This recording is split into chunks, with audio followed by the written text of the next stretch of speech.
Спорт сонуна 100 километрге сүйрüге Россия чемпионкатынан беги бирдей дулақпыт Надежда Гоголева болла. Санкт-Петербурга супермарафонға онына 1 километр сүйрüге дөйді чемпионаты ұтылынна. 100 километр Надежда ағыз шас. Сүйрбемнеті 1 секундінен сүйрен 2 сиер спортсменканы 6 километрінен қалларын бетекке бастығынан кейді.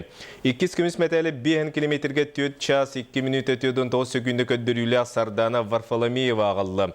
Кыргыттар 2 республика өтілі тренері жақталардан бастығын ұрыттары кірділеріна кластақ мастер Татьяна Ариносова жарықтаналар. Еннекетен сүйріктер бет Россияны Европа чемпионаттырға бәлімнен ектірі.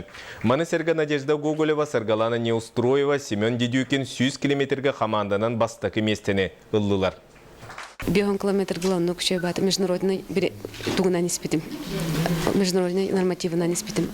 Алтон главный келбитим болу хеп. Онтон эмиске тагым уже жаргын биллери буллади хога.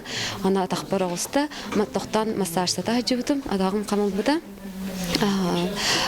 Тренерім шебаты массаж тавтығыр хен беттақ кәлбетім.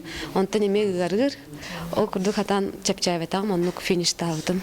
Тонын мастер бар да кәйін кәлбеті мастер. Бейхені үс секунде тейбеті мастер болуқпын.